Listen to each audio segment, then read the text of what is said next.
And आज की success story बहुत सारे स्टूडेंट्स को बहुत ज़्यादा मोटिवेट करने वाली है। तो ये जो मेरी क्लाइंट है, इन्होंने मुझे मैसेज किया था ऑन 24 ऑफ नवंबर। ये लिखती हैं कि हाय मैम, एग्जाम की डेट आ गई है, जो कि मैंने काफ़ी टाइम पहले फिल किया था, बट एक्सपेक्टेशन नहीं थी कि लोग एग्जाम ले लेंगे, बहुत टाइम देंगे। आगे वो ये लिखती हैं, I just want to ask you कि वो पेपर देना चाहती हूँ and I also want to pass this to clear it. Actually कुछ टिप्स या प्लीज एडवाइस दे सकते हैं, बिकॉज थोड़ी घबराहट होने लगी है। अब इसके आगे की लाइन आप सुनिएगा। वो कहती हैं, ma'am I want exam to be delayed by 1 month, means वो जैन में एंड की डेट में हो जाए। आगे लिखती हैं, वैसे इट इज पॉसिबल ना। ये इन्होंने मुझे लिखा है 24 ऑफ नवंबर। मैंने पूरा का पूरा इनका जो स्क्रीनशॉट है 24 नवंबर का मैंने आपको पढ़ के बताया, और अब आज का जो स्क्रीनशॉट है मैं वो पढ़ के बताती हूँ।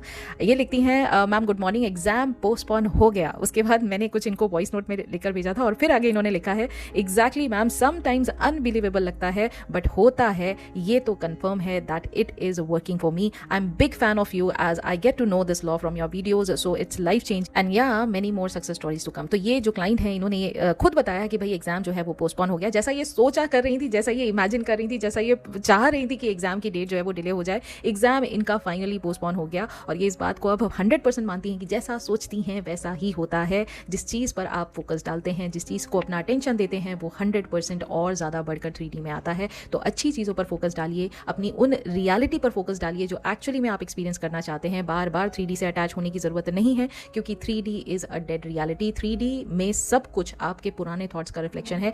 आप अपने आप को बदल लीजिए, आप अपने आप की सोच और परसेप्शन को बदल लीजिए अपनी रियलिटी की तरफ, आपकी 3D अपने आप चेंज हो जाएगी। That's the best part of the law, कि आपको किसी और को चेंज करने की जरूरत नहीं है, सिर्फ अपने अंदर चेंजेस लेकर आइए और जो चाहते हैं वो ऑटोमेटिकली आपको मिलना स्टार्ट हो जाएगा। आपकी 3D में उसका रिफ्लेक्शन बाय डिफॉल्ट आपके पास आने लग जाएगा। That is why Neville Goddard has said, you do not even have to lift a finger to get your desire. जैसे यहाँ पर इन्होंने घबराहट हो रही थी, टेंशन में भी थी, थोड़ा प्रिपरेशन को भी लेकर दिमाग चल रहा था, लेकिन जब इनको समझाया गया कि हर एक चीज आपका रिफ्लेक्शन है, सिर्फ अपने इस इमेजिनेशन पर ध्यान लगाइए कि आप बिल्कुल रिलैक्स्ड हैं, एग्जाम को लेकर बिल्कुल टेंशन फ्री हैं, और बिकॉज आपकी डेट आपके मुताबिक आ गई है, अब आपको प्रिपरेशन की जो एंजाइटी हो रही थी कि मेरे पास टाइम नहीं है, उसके लिए आपको टाइम भी मिल रहा है। जब आप इस तरह से सोचेंगे और इस तरह से इन्होंने जब सोचना चालू किया, एग्जाम एक्चुअली पोस्टपोन हो गया, एग्जाम की डेट डिले हो गई। So yes, everything is possible if you believe in it. अगर आपका खुद का बिलीव नहीं है अपनी खुद की डिजायर पर, अपनी खुद की पावर पर, अपनी खुद के क्रिएशन पर, अपनी खुद की इमेजिनेशन पर, अपने खुद के सबकॉन्शियस माइंड पर, then nothing can be change in the 3D। आप भी अगर ऐसा ही कुछ गाइडेंस मुझसे डायरेक्टली पाना चाहते हैं तो आप इस गिवन नंबर पर मुझे कॉन्टैक्ट कर सकते हैं। और अब मैं मिलूंगी बहुत जल्दी इन द नेक्स्ट वीडियो। तब तक अपना ख्याल रखिए एंड हैप्पी मैनिफेस्टिंग।